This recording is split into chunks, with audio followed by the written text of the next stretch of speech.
Assalamualaikum warahmatullahi wabarakatuh. Selamat siang Ibu Diah Triandini SIKOM MIKOM dan teman-teman sekalian. Perkenalkan, nama saya Aprilia Adinda Putri. Saya dari Prodi Ilmu Komunikasi UPBJJ Jakarta.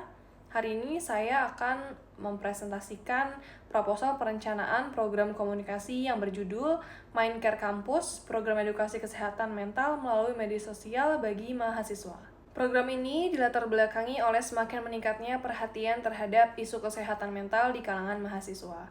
Mahasiswa sering menghadapi berbagai tekanan seperti tuntutan akademik, tugas perkuliahan, masalah ekonomi, hingga tekanan sosial yang dapat mempengaruhi kondisi psikologis mereka. Berdasarkan penelitian yang dilakukan oleh Setianto pada tahun 2023, terdapat indikasi gangguan kesehatan mental pada mahasiswa yang perlu mendapatkan perhatian serius dari perguruan tinggi. Selain itu, ada juga penelitian dari Rohimah pada tahun 2020 yang juga menunjukkan bahwa berbagai perubahan dalam proses pembelajaran dapat memberikan dampak pada kesehatan mental mahasiswa seperti stres dan juga kecemasan. Di sisi lain, masih banyak masyarakat yang memiliki pemahaman terbatas mengenai kesehatan mental dan masih terdapat stigma terhadap individu yang mengalami gangguan kesehatan mental.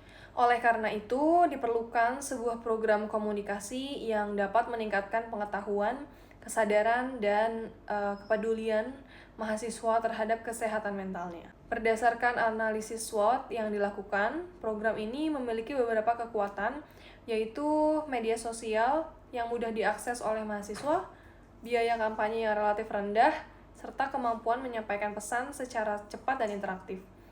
Namun, terdapat juga kelemahan seperti rendahnya perhatian sebagian audiens terhadap konten edukasi dan sulitnya mengukur perubahan perilaku secara langsung.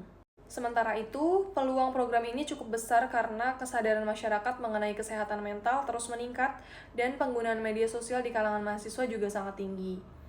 Adapun ancaman yang dihadapi adalah adanya stigma yang negatif serta beredarnya informasi kesehatan mental yang tidak selalu valid di media sosial. Tujuan dari program ini adalah untuk meningkatkan pengetahuan mahasiswa mengenai kesehatan mental, meningkatkan kesadaran akan pentingnya menjaga kesehatan mental, mengurangi stigma terhadap gangguan kesehatan mental, serta mendorong mahasiswa untuk lebih berani mencari bantuan profesional ketika mengalami masalah psikologis. Adapun sasaran utama adalah mahasiswa yang berusia 18-25 tahun yang aktif menggunakan media sosial seperti Instagram, TikTok, dan juga YouTube.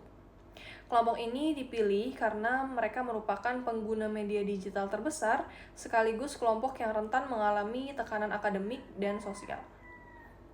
Dalam pelaksanaannya, program menggunakan 3 strategi komunikasi, yaitu strategi edukatif, persuasif, dan juga strategi partisipatif. Strategi edukatif dilakukan dengan memberikan informasi yang benar mengenai kesehatan mental. Kemudian, strategi persuasif digunakan untuk mengajak mahasiswa agar lebih peduli terhadap kesehatan mental mereka, sedangkan strategi partisipatif dilakukan dengan melibatkan audiens melalui polling, kuis, webinar, dan juga sesi tanya jawab. Program ini mengusung slogan Sehat Mental, Siap Berkembang. Pesan utama yang ingin disampaikan adalah bahwa kesehatan mental sama pentingnya dengan kesehatan fisik dan perlu dijaga agar mahasiswa dapat berkembang secara optimal. Untuk rencana aksi, kampanye akan dilaksanakan selama 1 bulan. Pada minggu pertama, dilakukan peluncuran kampanye dan publikasi konten pengenalan kesehatan mental. Minggu kedua, berisi edukasi mengenai stres akademik dan polling interaktif. Minggu ketiga, diadakan sesi live Instagram bersama psikolog, serta publikasi video mengenai manajemen stres. Kemudian pada minggu terakhir, minggu keempat, akan diselenggarakan webinar kesehatan mental dan survei evaluasi program. Adapun media yang digunakan meliputi Instagram, TikTok, YouTube, dan Zoom Meeting. Pemilihan media ini disesuaikan dengan karakteristik mahasiswa yang aktif menggunakan platform digital dalam kehidupan sehari-hari. Adapun total anggaran yang dibutuhkan untuk menjalankan program ini adalah sebesar 4 juta rupiah yang digunakan untuk pembuatan konten, promosi media sosial, honor narasumber, administrasi, dan juga dokumentasi kegiatan.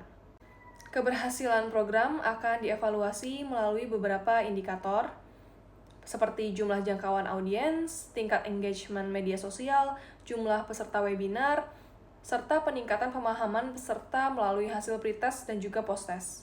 Sebagai penutup, saya berharap program Mindcare Kampus dapat menjadi salah satu upaya untuk meningkatkan kesadaran mahasiswa mengenai pentingnya kesehatan mental, mengurangi stigma yang masih berkembang di masyarakat, serta mendorong mahasiswa untuk lebih berani mencari bantuan ketika menghadapi masalah psikologis. Demikian presentasi yang dapat saya sampaikan. Terima kasih atas perhatian dari Ibu. Wassalamualaikum warahmatullahi wabarakatuh.